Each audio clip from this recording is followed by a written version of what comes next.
Hey everybody, still here for the Daily Market Pulse. It's Thursday, it's March 6th. It's 2014, of course. Stock steady once again, pretty much mixed in the lower volume once again, back to back days in such format. Um, Medical stocks got hammered pretty good, but otherwise everything's pretty steady.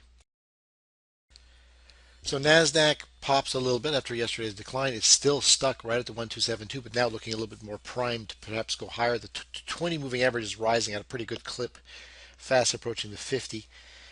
Pretty much at the same angle as the 8. So looks good for this to likely pop through. Looking for the 1618 extension at 16,700. S&P exactly the same thing, stuck at the 1272. A little bit of an upper shadow, mind you. And again, the 20 is crossed over the 50 now. That's a good sign of strength. It's actually at a slightly steeper angle perhaps than the 8, but still they're moving pretty good clip. Um, Stochastic is overbought, but still there's still room to 1900 as well as the top of the channel, even the 1618 up there at about 1915. Nasdaq forms the tiniest of bullish engulfings. Nothing really too severe. Window right here will be acting as support as well. 43.25 to 30. Down to the bottom of the window with the 8 moving average as well, 4300, and then down to the bottom at 4285. All the way, of course, to 4250, but those are the levels on the way down. But trying to break the channel to some degree, and whether it can do it or not is another story. Um, it's also the 1272 extension here, and room to 1618. So we'll see how that goes. All right, TSX, Canadian side of the border, shooting star, bearish engulfing, shooting star, and then we had a move higher after a doji. Decent day yesterday, and then a bearish engulfing. But once again, the size of these real bodies are all about the same size. If that had been a bearish engulfing where it encompassed that whole series, then I'd say, okay, trouble. But at the moment, I'm not so convinced. I'm going to say for now we're okay as long as we're holding it above the 8 moving average. We're all right. US dollar, Canadian dollar down to the 50, holding reasonably well. There's a support now at the 109 below that, but right now seemingly to hold for the moment anyway, including the retracement level. So just kind of meandering back and forth. Possible bounce involved here as it's oversold. We'll see how that goes. Okay, treasuries after the big sell-off of the bearish engulfing paused briefly yesterday, then into the 20 today, and into that kind of polarity-like area at 133. So we knew 135, 134, 133, then eventually 132 would be the levels in those full point increments. So here it is at 133. Is it going to hold or is it going to drop to 132? That's where the 50 is now currently crossing the 200. So it might take a quick swipe at it and then bounce. That would mean the markets go higher, test those higher levels, and then we see what happens.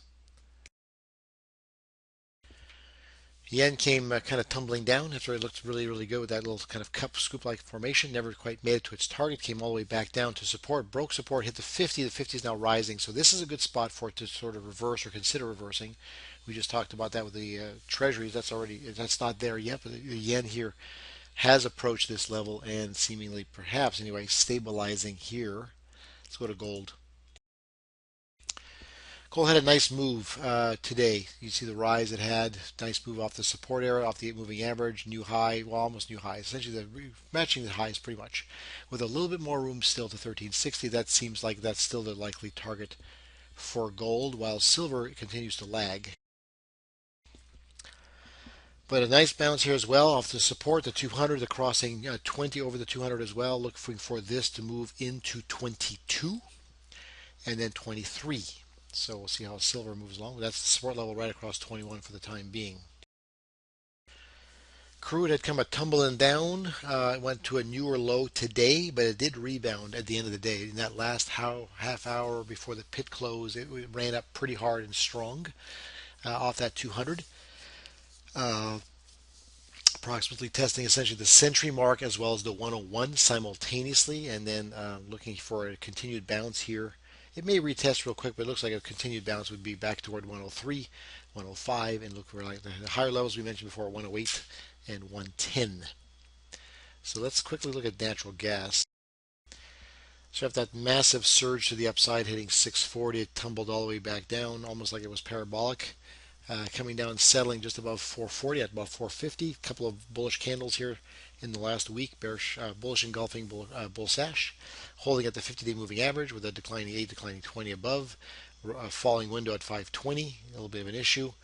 Um, but looking for a move into 480, possibly higher if it can. Otherwise, below 440, but 445, you're probably going short. All right, let's quickly move on over to small caps.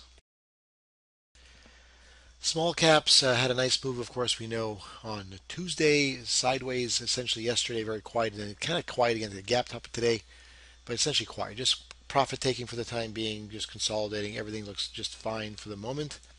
As we move over to the VIX, VIX still in that little range, has been in for quite some time, above 1350, below 1450. A little bit of a green candle today, as we saw, kind of a bearish engulfing on the indexes. We're seeing a little bit of a bullish engulfing here on the VIX. Nothing threatened on either side for the markets to go lower necessarily, or for this to go higher either. Nothing really conclusive. One day at a time.